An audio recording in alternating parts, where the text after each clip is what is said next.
You're listening to Let Me Speak to a Manager with Frank Cava and Ian Matthews.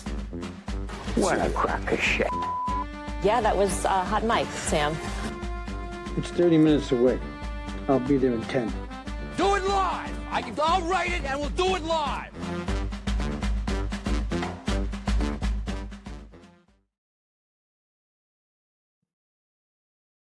Frankie! Ian, you one-day delayed son of a bitch. Frankie, here we are recording again. We're talking about managers. Funny, the title of this episode, how long has it been since you worked for a company and had a boss? 15 years? 15 and a half? 15 and a half years. You've not had a manager in 15 and a half years. That's correct. That's wild. So it's about 6 years for me. It's going through and putting this outline together is challenging for both of us because we're having to kind of dig deep for our own personal experiences. So both Frank and I, we consult and we coach and we work with other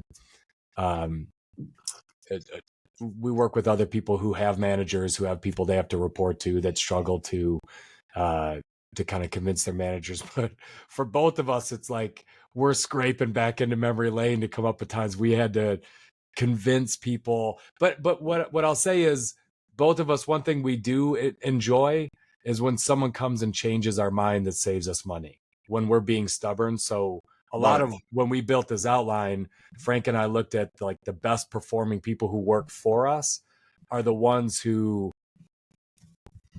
are able to kind of massage our egos to get us to pull back on an edict or a process we put in place that maybe no longer serves us profitably. Is that fair? It's very fair. So I was saying I don't really have good examples of this. This has been really hard for me to do because it's been years and years and years. And one of the things that I noticed is this. I had this coffee cup, for those of you that are listening, and this is the coffee cup my mom got me from 2023. She doesn't send me a coffee cup. She sends me 6.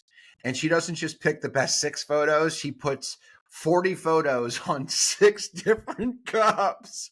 So I am unsuccessful at managing up, if you will. I'm like, Mom, please, dear God, just send me 1, 2 cups, pick your favorite 6. She's like, I just love all 40 of these pictures, Frankie. They're all incredible.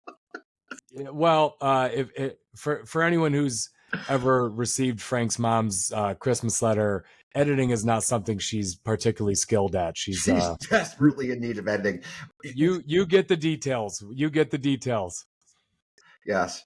I'll tell a quick story that we get into the agenda. My grandmother had her 90th birthday party the other day, and she had not one, she had 2 songs written that they could play, right? So it's like you go to like Fiverr and someone puts a song together, and she then prints all the lyrics, and she doesn't do it front and back. She does it all in individual paper, right? So doubling the paper. And then she has it at like a fucking 3 font. So it's like so small. Everybody's 80 years old. They're like, can't see a thing. And I looked at somebody, my mom's Christmas letter is usually 8 font, 8 pages, front and back, single type. I love it. I read every word. I love it. It's like, can you imagine if the Christmas letter was in this font? You get it down to 4 pages. I love it. I love it. So the topic of this meeting is really just how to change your manager's mind. And it could also be how to open your own mind for people underneath you that are trying to convince you. It's funny. Frankie, my kids are always asking me because they know all day long I'm on calls like this, video calls with clients. That's the majority of my job, is just coaching and consulting, largely executives and companies. And they always ask me what I'm working on and what I help them with. And my programs, the training programs I do, are largely about how to work with people underneath you, employees, how to be a better manager, a better executive. But it's funny, like the live consulting that I do, 75% of it, Frank, is trying to help someone navigate their manager to make a change, to implement something they want, how to get what they want. It's almost more persuasion when I work with managers, executives. And this is from supervisors to vice presidents to directors, presidents working with the CEO or the board of directors. Everyone's sort of got a boss in a company, and a lot of the things that we talk about are just trying to help them navigate that. And you brought up baseball earlier, and I was a catcher my whole life in baseball, and I called pitches. And I remember really clearly my senior year. My varsity coach the last 2 years, the 2 years before that, he called every pitch. So I'd have to look into the dugout, and he would call a fastball, inside, outside corner, curveball, changeup, whatever, right? He called every pitch. And so I would look, get the sign, then I would give the sign to the pitcher, right? And I remember my senior year, first game of the year, I looked over at him, and he just waved at me and said, "You've got it." And I remember it was like a very proud moment for me that, wow, coach trusts me. Like, I've been now with him long enough. Coach trusts me. But then there was also this like crushing responsibility that I immediately felt like, oh shit, coach trusts me. Like, what if I call a bad pitch? What if I call a curveball and he would have called a fastball and they crush it? What if all of this? And it's funny when my son was 10, so I've coached him since he was 4 or 5 years old. And with little kids, you don't really give them the responsibility too early of calling pitches, because, they might call 6 curveballs in a row because it's funny, and they could end up hurting the kid's arm, or, right, they might not know how to do things. But IJ got to a place where he had caught enough. And big cleanup hitter on the other team, we struck him out the time before with an inside fastball, because this kid always would shove in real close on the plate. And I called for an inside fastball with 2 strikes. And IJ looks over and he shakes his head, like, kind of like, "Dad, that's a bad call. Don't do that." And I remember I got pissed at him. I'm like, "Don't shake your head at me, you little shit." Like, and I gave him the sign again, inside fastball. Of course, the kid turns on it, smashes a home run. And IJ just kind of turns over at me and stares at me, like pulls up his mask and looks at me like you're an idiot. Gave me just like a 10-year-old, right? Looking at me like I'm a moron. And I remember on the way home, I'm like, "All right, so why did you shake? Why were you telling me no?" He's like, "Dad, he had backed off the plate. He was looking for that pitch. Like, he had stepped off 6 inches. He wasn't crowding like he was earlier. He was looking for that pitch." And I was better like, information. I was like, "Oh, that's smart." And I remember, like, right there, I'm like, "Do you think you could call pitches better than me?" And like, no hesitation. Yes. 1 out of 3 calls I wouldn't make the way you would. And it was humbling a little bit, but I also enjoyed it. I was like, cool, he's evolving.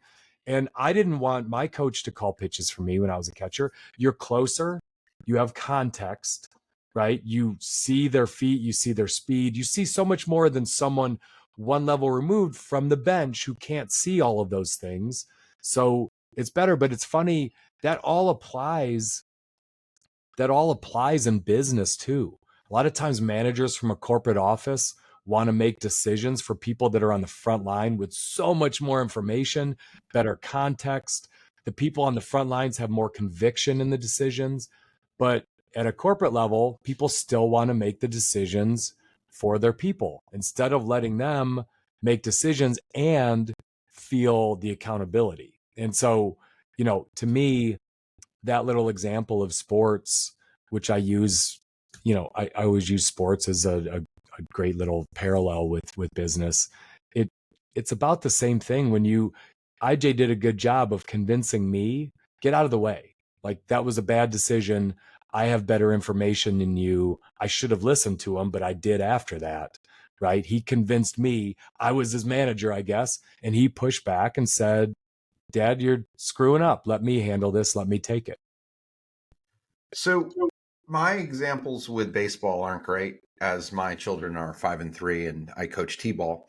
And t-ball is more about like not playing in the mud or the dirt versus actually playing the sport. A good t-ball coach doesn't let someone get hit in the mouth with a bat. That's about your whole responsibility. So I'll speak in my lane, which is not youth sports. So I actually thought about this a little bit differently, and I think of it as a maximizer versus a minimizer. This is something we've talked about before, right? We've done an episode about maximizing and satisficing. Maximizers are people who get results through others, and minimizers are people who kind of dictate what has to happen, and they have to give direction on it. So what I think is more relevant, especially for me, I can't relate to what it was like to be 25 years ago in my career because I haven't been there in a long time, is what's the outcome? What do we need to do, right? So in a minimizer situation, someone's drowning and they need a life vest. That is a moment where a minimizer is needed, and that person needs to just get that person back in the boat, save them, right? So it's something of just take action, do it. Where if you are a maximizer, you want to accomplish through others. So I think you need to look at it from the perspective of where is your manager coming from? What's happening? How are we going down the chain? What's happening around me? Be socially aware about what's going on globally. Like, where are we in the cycle? What's happening around us? What are the factors that are affecting my manager? And understand that. And if they are minimizing for survival reasons, which in today's economy, sometimes you have to do that. Those are things that you probably just have to take as orders. But if there is something that is being dictated to that is maybe not as critical or doesn't deviate from the norm, that's an area where I think there's a chance for you to kind of shine and have a different series of opinions. And that stuff is rewarded in big companies and small companies. And what it is it's usually taking ownership of something really, really, really small, but owning it and making a big impact. So I had an outing yesterday with somebody who is a local accountant. And one of the things he told me, I was like, do you go to like mastermind groups or anything? He goes, no, I don't. And I said, oh, really? Why not? He goes, I really realized that what I'm great at is working with infill builders in Richmond. Like, that's something like, who wants that on their tombstone? But there's a lot of money to be made being an infill builder in Richmond. It's very, very, very nuanced and specific. And that's his lane. So if you can dominate a lane, you can be great at it. Tom Brady, I think, punted 3 times in his career, but he played quarterback. He didn't also play free safety. And he was rewarded because he did things inside of a very small box incredibly well. So I think you have to look at what are the pressures around you. And if it's time for you to step up, and you have to tell your overbearing dad, I can do a better job because I'm sitting on the plate and you're 35 feet away and you have to wear glasses, which is what IJ basically said. Then you have to be able to do that. And then you take ownership. And then hopefully when that kid came up the next round, he didn't hit a home run. IJ got him to either hit a dying bleeder to second, or the kid struck out, or there was a better story and an ending to it. And those are the little things, right? So I think you have to be kind of aware of your situations when you want to pick and choose when to dictate or push out a little bit of authority. Yeah, and I was obviously more open-minded because we gave up a home run. Yeah. If IJ would have shook me off and he would have struck out again, right, I might have dug in more. Like, don't ever question me again. That's right. But he chose the time to That's say, it. like, now's my opportunity to go make this sale. It's when the data, and we'll get to this a little of how to convince them later, but the data proved me wrong. And so I wanted to know why at that point. I wanted to be curious. But I think it's important to start with why managers fall in love with their own ideas in the first place, Frankie. I think there's a number of reasons why. And ego is probably one of the biggest ones. Like a lot of times your initial reaction when someone pushes back with you is, I'm sure you've had this feeling as an owner. Did you start this company from nothing? Are you the one that went and raised millions of dollars and took all of the personal risk on your own? Like, I'm sure you have that initial, and you've got to fight it. I bet sometimes when someone comes to you and says, I think we could do something better, be like, huh, really? Because it's made me a lot of money so far. That like not invented here syndrome a little. You probably have to fight that sometimes yourself. You do. I do. So because my money's at risk, I kind of dictate what we do and don't do. And I have final say in a lot of stuff. And we're not big enough for me not to do that. So it's like, if we're going to, like I was showing the team yesterday, $1.5 million type of a flip. There's no way I'm not getting involved in $1.5 million flip, because if we lose 300-400 grand, that's really, that could wipe out the Wipes majority out of another 15 good deals. Yeah. right. Yeah. So that has to be overseen. But I was thinking about this, and what I came up with is this. It's not necessarily directionally, but sometimes the way things are done, right? So if you think of the baseball example, pitches still had to be called, but the chain of command changed. IJ took over in the chain of command for you. And I'm guessing he probably talks to you and confers with you and says, hey, Dad, I busted this guy in. I'm going to bust him out. I'm going to do this. And now it turns into strategy, right? He realizes you're really good at calling pitches. You did it as a catcher. You did it as a coach. Now he's sitting back there, and IJ's a smart kid. He talks to you about it, and that helps dictate his strategy in a new game. So same thing happened in my business with something called our cash balance workbook. The cash balance workbook in a real estate business in a small company is absolutely critical.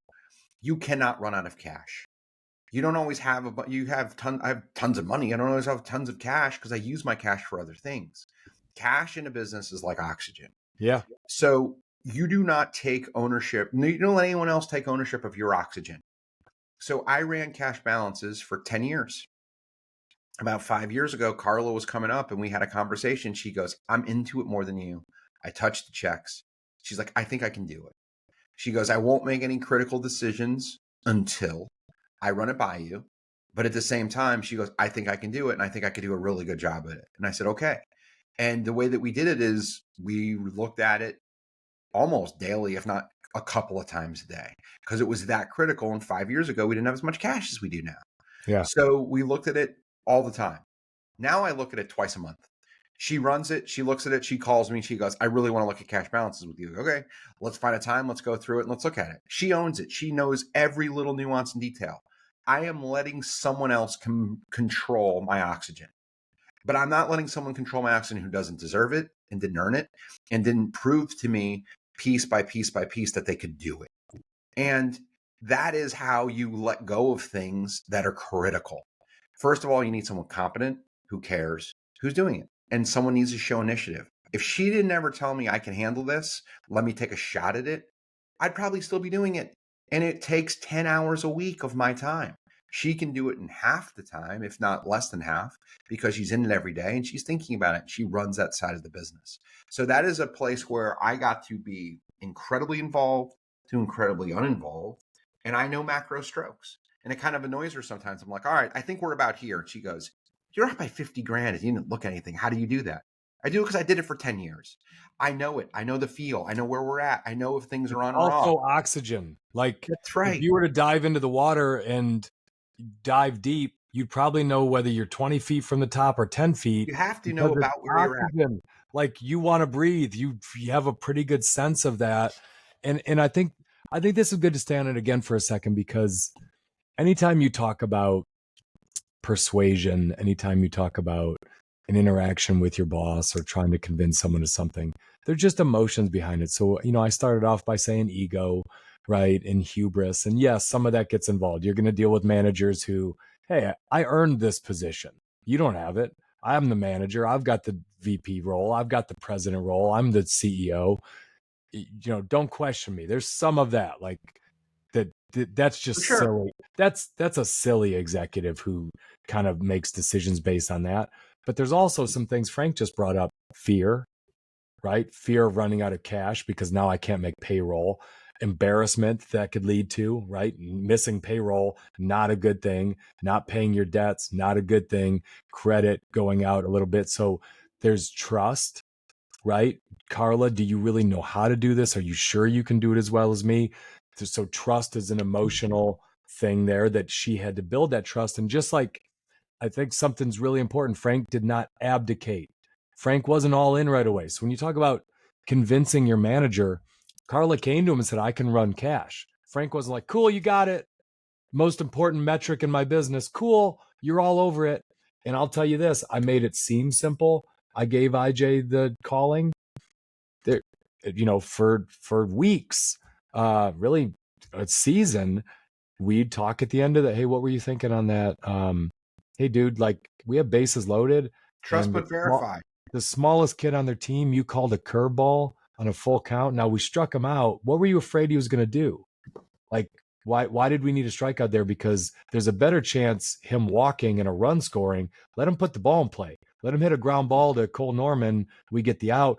We would talk a lot, just like you would meet with her weekly. You prove to me how you're thinking. You show me your thinking. And then it went to every other week. Now he could go a month and not check in, and he knows Carla's on it because of trust. That's right. Takes in the more trust you have in Carla, the less fear you have. Those two work against each other. And so if you are struggling to convince your manager of anything, there's a trust issue. They don't completely trust you. It doesn't mean they don't trust you as a human being.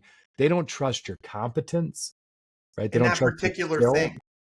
right? Or they might not trust your work. There's a lot of things they might not trust. But if you're not convincing enough, it's because of trust somewhere in there. There's another side of it too, right? If you don't do the job, what is the negative impact of the person who you need to do the job for? Could that person lose their job? If in my instance, I can miss payroll, I can miss payments. But if you're working with in a traditional company, it's probably not that extreme. But if you do a bad job of something, what is it reflected on to that manager? Are they holding on to it because of the fact that they're afraid you're going to screw up their end of year review, their bonus, their job opportunity? So what I'm going to do is I'm going to go in a different direction with this, and I'll come back to this intentionally. Carla won over me on cash. What do you think I don't let her touch that she wants to? Nothing. Like, now it's not just here it is, go do it. Some of it's I still have to be involved in it a little bit because of it needs to have my thumbprint on it, or like there's some of that. But like by and large, like another thing that's really big is we have an attorney that's a very high powered attorney who's very expensive. All of those correspondences had to come to me first for me to review them before we sent it to him. I don't want to go down a rabbit hole. But nowadays it's like there's a handful of things she just takes to that person without coming to me. Without copying you, without checking with you. You've given her authority levels. And she'll come to me and she'll be like, hey, I took this one to the attorney. Just so you know, and it's on your radar screen, this might come back. Okay. Like it's something that I used to be an absolute stopper on that I'm not, because she won me over in one of the most important things. Use this in your career. If you want to take on something huge that is monumentally important to your manager or your boss, take something smaller first. Prove that you can do it. Then take a second thing, then a third thing. That's how this stuff works. So it's usually little pieces and parts that can build up to something enormous. I didn't hand Carla cash and say, go do this first. It was something smaller. I saw competency over a couple of years, and then it became one of the biggest things in the business. So if you really feel like you've hit a glass ceiling, what are some little things that are critical that you can prove that if you drop the ball, it's not the end of the world, but it's important. And then if you deliver on that and say, look, I delivered on this, could I have a little bit more? A good manager, and not all people in corporations are good managers. That's why they're in corporations. But a good manager is going to see this, and they're going to give you a reward. What happened in my career a couple of times, I was being blocked. I just was. I had a good manager either in a different division or a different part of the same division who saw me and said, I want Frank. And they're like, well, he's a pain in the ass. He's opinionated. He wants to do a lot. They're like, I can work with that. I can take that on. And good managers were okay with me being a bull because they knew how to harness a bull. And they knew if I was doing the things that I could do for, like I thought I could do, they checked and they made sure, but they allowed me to run, and it made them better because I was a young comer. So we have 5 reasons, 5 ways, methods, call it, of how you can change the mind of your manager. And so the first one that I put in here, which I think is, I use this all the time with customers when they say no to me also.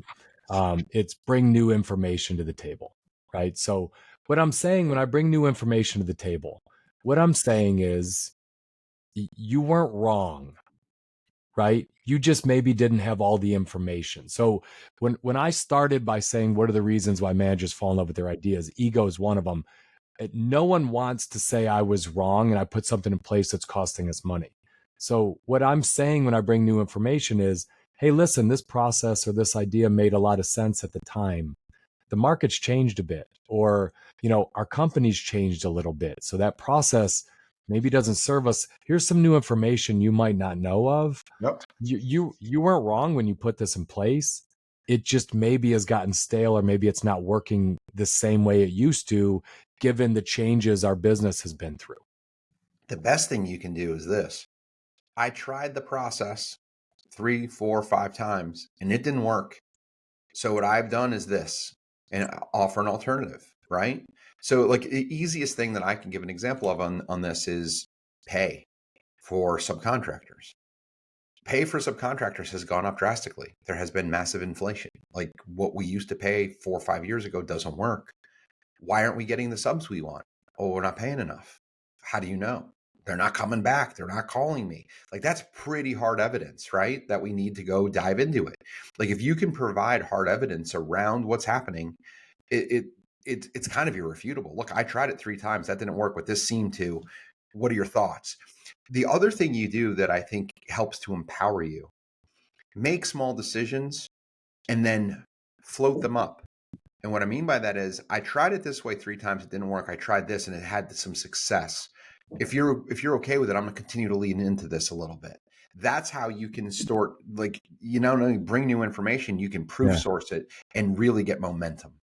I have, so CEO of a medical supply company, Frank, founder, right? So, but company had grown to where it was over 100 employees. And one of the things limiting his ability to grow was his ability to interview enough people and hire. Like they had all the demand in the world, but his process was literally driving around to new cities and interviewing people. And he didn't want to let it go, right? So as a consultant, my job is to kind of show him, well, that's limiting you. Like, when's the last time you interviewed? Well, a month and a half ago. Why? Well, our warehouse is broke. I got to be here. And it's like, okay. So you listen to it. A question I love to ask, I'm bringing new information to the table is, when did you put that process in place where you only interview? From the beginning, from the first person okay, so that was your process with a company of 2. Yes. Okay, so what's changed since then? Well, we have 102 people now. Okay, so you have less time, you have less ability. So maybe we want to, do you think it's changed enough where it's probably holding you back a little? You got to ask a lot of questions, but you're trying to get them to see like, hey, that was a great process hiring employee number 1 through 40. Like that's pretty important. You should interview all of them, but maybe it's time to change that a little bit. So you bring that new information to help them see the context. Your idea made a lot of sense at the time. It's not a bad idea. It no longer serves you. It's holding you back a little bit. So that new information to the table can help take the ego out of the process of, hey, that was a great idea for a long time and it helped you get to where you're at. Let's talk about how to get to the next part because it's not serving you anymore. So if we're going to stick with interviewing, for example, because I've been down this road too, right? In my company, there are certain people I interview, certain people I don't. But I remember kind of hitting a glass ceiling with somebody else. And I asked that manager, I said, look, is there something I can do better so you trust me more in interviews? Like, what are the things I need to do a little bit better of? Like, what do I need to go into? What do I need to dig into? What could I present to you that I'm currently not that would give you the confidence that I'm doing this the right way? And I remember I had that conversation with someone and they're like, ask these things, check on those. And if you report that to me, I'd feel more comfortable not being in the interview.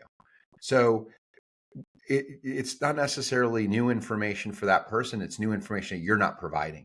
Yeah. Like, what is the comfort zone that you have there? And how does that person calibrate the information? So, number 2, you've got to explain the unknown from their level. You have to explain the unintended consequences. Yep. Especially if you're on the front line, if you're a little bit closer. Like, this process you have that you've put in place to try to streamline how we submit approvals for customers on moving their settlement date. It makes a lot of sense for us internally, and I could see where that really helps our operations team from a scheduling perspective. Let me give you a few examples where it's really hurt some customers, some real world examples where customers' lives were a little bit upended by our internal process that wasn't terribly focused on the customer, right? So I'm no executive wants to say that they put a process in place that's hurting a customer, and you're not coming right out and saying it. But I could see from your perspective how you first you acknowledge the fact of, I understand why you would put something like that in place, but a lot of times there are more things impacted than just us or something else. My job is just to share with you a few examples of how that process might not serve everyone involved. And if they still want to stay with it, cool. But your job from a persuasive perspective is to give them that color. I feel like stories, right? Stories and unintended consequences go hand in hand, but you have to be a good storyteller to be persuasive with your manager. And it's not just about reports and data, but we'll get into that. That does matter. But a good couple of stories to show how a process is not exactly translating as foreseen can really make an impact on me as an executive. If when I'm being stubborn, if you come share a couple of stories with me, it makes me pause, because it's hard to argue with an actual story that happened and not someone's opinion. If you come to me with an opinion, I'm probably going to be more argumentative as the owner, as an executive.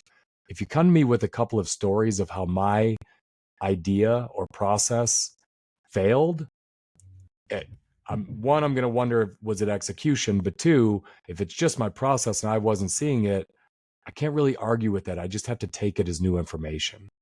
So I have a hard time weighing in as the employee in this instance. So I'm going to speak to the executive who has an employee talking to them.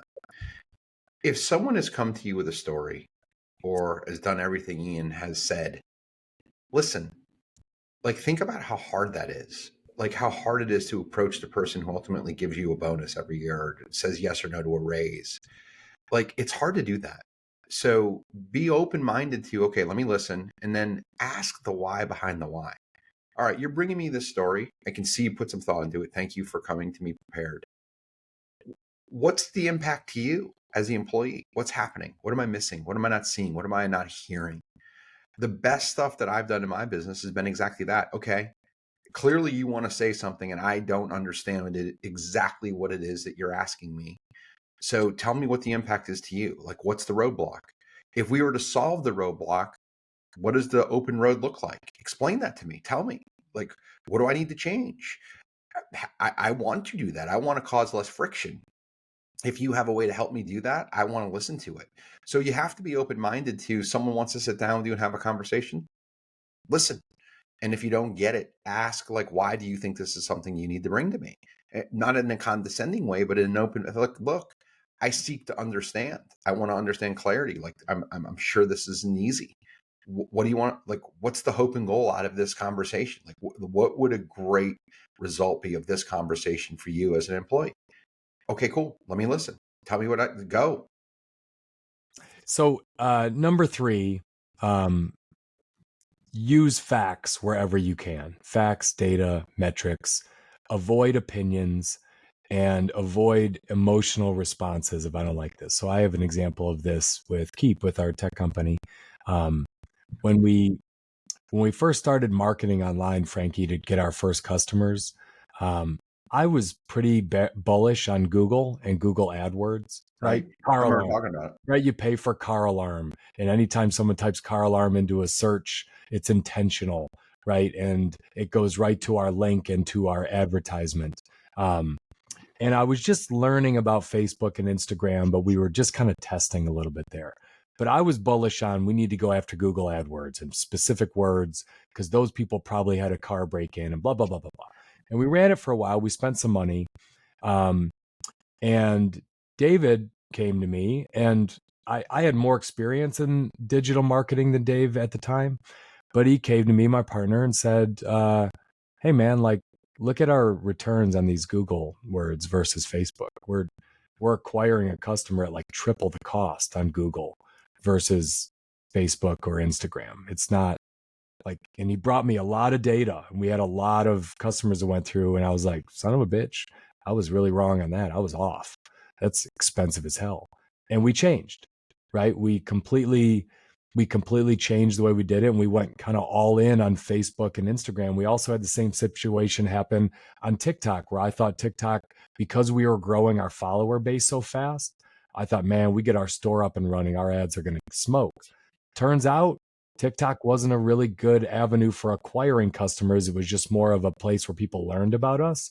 But David did a good job in both cases of taking the emotions out, saying, Ian, look at the costs. Like, it's not working. The data disproved my thesis. And I think this is, you brought this up earlier about cash flow. I think this is why startups smoke big companies all the time. Yep. We don't have time to argue and get caught up in what I think or my initial thesis. Like, startups are constantly testing, A/B test, A/B test, A/B test. That didn't work. That idea was wrong. That was wrong. Like, there's not a lot of room for hubris in a startup because you just flat out run out of cash. So, like, best idea wins, best decision wins, best data wins always. So I'm going to go back to the same side of this, and I'm going to take the manager, right? If someone in your organization is trying to have a conversation with you about a new idea and it's only emotional, say, listen, I hear you. I understand this is important to you. I want to set a meeting up in 2 weeks, and I want you to come back to me with some facts and some data. I want you to tell me what you think. Why do you think this way? Like, give me some real information.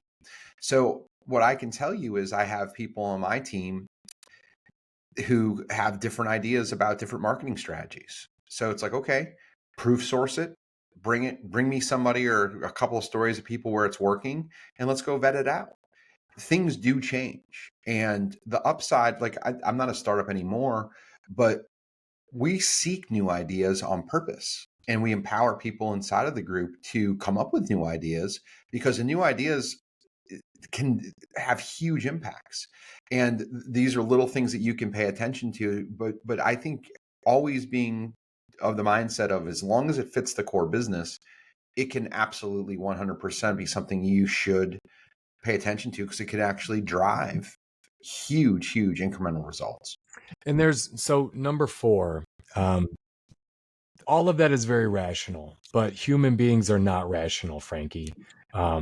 Psychology, we have our biases, we have everything else, and we have reasons why we get stuck with Sure. our own ideas. And a lot of it, again, comes down to ego and hubris and all that. But if the data doesn't make sense, a lot of times you have to bring in other people. You are not enough to do it, right? This is why politicians can be swayed by going and getting a lot of signatures to bring to you. Like, I'm not the only person that believes it. Like, I can get up and complain at a town council meeting, or I can say, I have 2,000 signatures from people who vote here, Mrs. Mayor. This is really important to all of us as we go through. So I have a really good example of this that Frankie will remember really well from our time working together. When the Great Recession happened and the downturn was taking place, I had to consolidate 3 offices into one. And so that means you have to choose one of the managers who gets to stay and run the now combined unit. And the data clearly proved that a young woman who worked for me was the best of the 3 managers. Every single metric for 2 years, she had run circles around the other 2 offices: customer service, profitability, capture rate, everything that we measured. But one of the other managers had worked with my boss for 30 years. They were close friends. He was an older guy, and he was a nice guy. I really liked him. He just was not nearly as effective as a manager. And my boss wanted his friend to be the new manager of the combined unit. My boss happened to be the president of the company. Very forceful, powerful person. It was his decision to make. And I used every rational argument I could. I used facts, I used reports. And it got to a point where he just put his foot down and said, I don't care, right? Like, Jimmy's getting the job. You have to find something else for her to do, which would have meant I would have lost her at the time. And it would have been a silly decision. So I went to my counterparts with the home building operation, who was our customer, and said, look, this is about to happen. We lose Jenny. You guys are really unhappy with Jim. And I know you've been scared to say anything, because this is a sort of a sacred cow. But this is heading down the track. You guys have to make your voices heard. I'm not getting anywhere myself. And so I went to my boss and I said, hey, listen, if we make this decision, these guys are going to raise holy hell with the CEO. I already kind of gave them an inclination this was going to happen. They lost it on me. They went nuts. He's like, what do you mean? And I'm like, I'm just here to tell you, they're going to bring it up to the CEO in their quarterly meeting. And they did. I had all of them go tell the CEO what they felt about that decision that was almost an inevitability at the time. And they talked to the CEO. CEO calls a meeting. We prep for it. I tell Frank, I tell a bunch of them, you just have to be honest. I wasn't telling them to lie. Just tell the truth of which one runs a better office, because you've all worked with both of them now. And that's what they did. They proceeded to do it. But what was funny is the most powerful guys in the room were scared of my boss because he was a really intimidating guy. So they made Frank the sacrificial lamb. Frank had to give the most detailed stories. And Frank ended up getting absolutely dropped in the grease by this guy for a couple of times. And it was really uncomfortable. But ultimately, we got what we wanted. Attaché. Back then, I didn't know what I was being used. I was just simply a sacrificial lamb or a pawn, and I didn't realize it. But the point is this: if you work at a bigger company, there's politicking. But even in a smaller company, there's politicking. Now, I think I'm a relatively open-minded boss. What I'll do in some instances, I'll say, do you feel this way? Yeah. Go talk to 3 or 4 others and make sure they feel the same way that you do. And the people who are the best come to me and say, I've already done that. You have? You've talked to so-and-so and so-and-so and so-and-so. Yep. We're all on board. Cool. All right. What does implementation look like? Like, that's the kind, and we're small enough where I don't want to bat it around. Now, there are sides of this too, because ultimately it's my money and it's my choice to pick direction. Sometimes I say no because I just want to. And I say, look, I hear you loud and clear. I think there are things that we could implement. Fundamentally, I don't want to make the change, but I can make some surface changes. Is there a compromise in there? So there's both sides of this, right? Like, I haven't completely lost attachment to what's happening around, but ultimately the direction of the thing is kind of on me because it's a smaller company. And there usually is some kind of a compromise. I think we can do this and this without doing this. Sure. And what I will tell you is this: my company, how it's run is very different than how it was run 6 months ago to 24 months ago. I run like a Scandinavian country. If you've ever seen Scandinavian countries, they're mostly fiscally prudent and they're run by women. So is mine. Instead of having a bunch of Americans pound their chests that go drink fucking Budweisers, these ladies use precision. They use accuracy. They don't use emotion. And we're further faster with less drag because they think through problems and they're a little bit more conservative. And it's fantastic. Like, Ian has empowered in his life many, many, many women. And so have I. The best man for the job is sometimes not a man. So be mindful of who are the people that work with you, who can help you get there. I'll tell you something else that I find interesting. There's a book behind me about the power of Division III basketball players and how they made their way into the NBA and they dominate. Most of the great coaches played Division III basketball.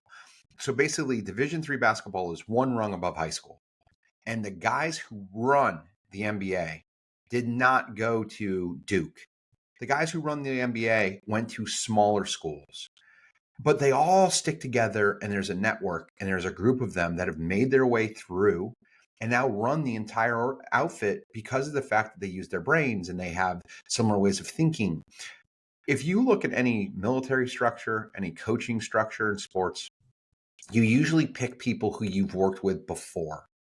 And there's a reason for that because you have similarities. So what Ian talked about with having to go fight the big bad wolf and empowering guys like me, although I took it in the chin, they built a relationship. Ian's like, you're going to take it in the shins, but I think we're going to win the battle. But that's how a career is built. Who are the people that you put on your back? And then if you're a really smart executive, you see these are the people that work well. They brought me good information. They followed these steps. That's how careers 10 or 15 or 20 years later look, because you've won these little things over and over again. It's like, okay, they disagree with me, but they bring great ideas. They thought them through. That's how promotions come. That's how growth in a career really comes about.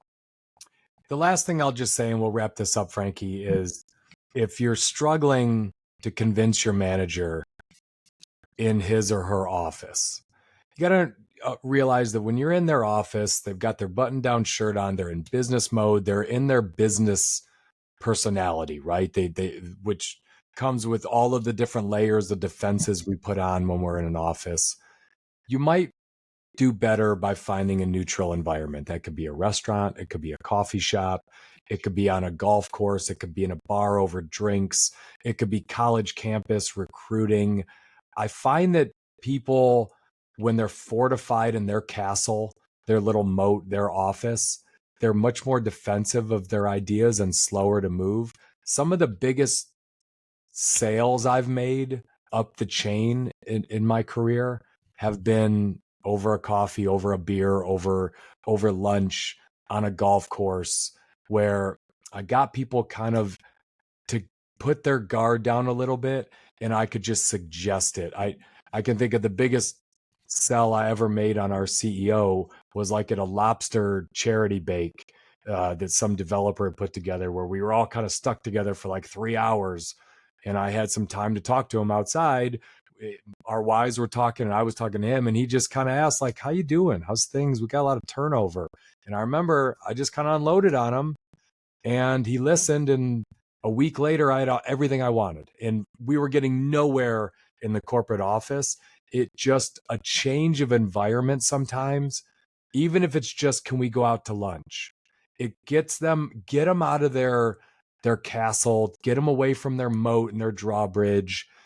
You'll get more of the personal piece of it, and the personal is a little more rational than the professional identity, if you will.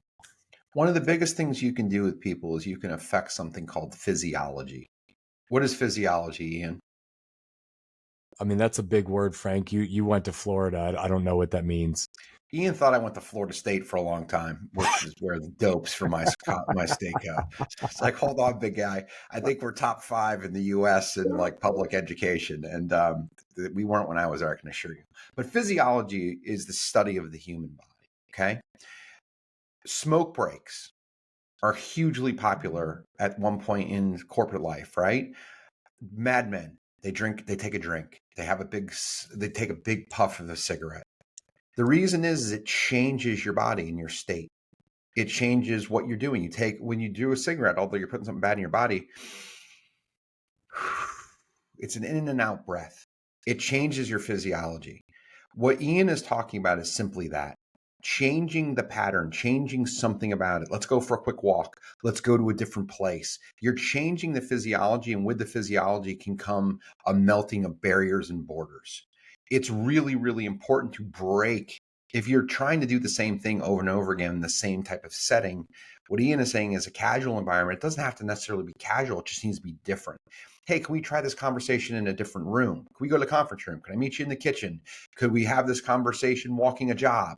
Like, those are the things that can change the physical. And if you change the physical, you can change the mental.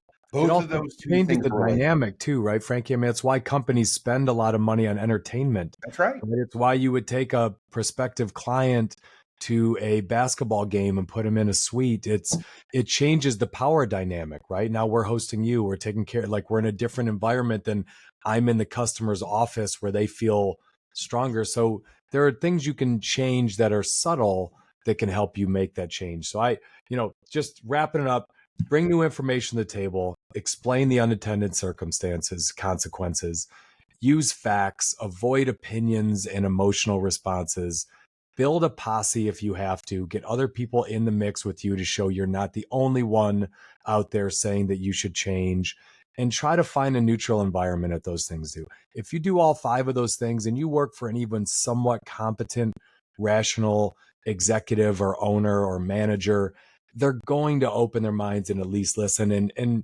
remember, people don't change their mind the first time you go to them. So if you hear a no the first time, or that you get some resistance, your job is to keep going back with new information. We don't change right away.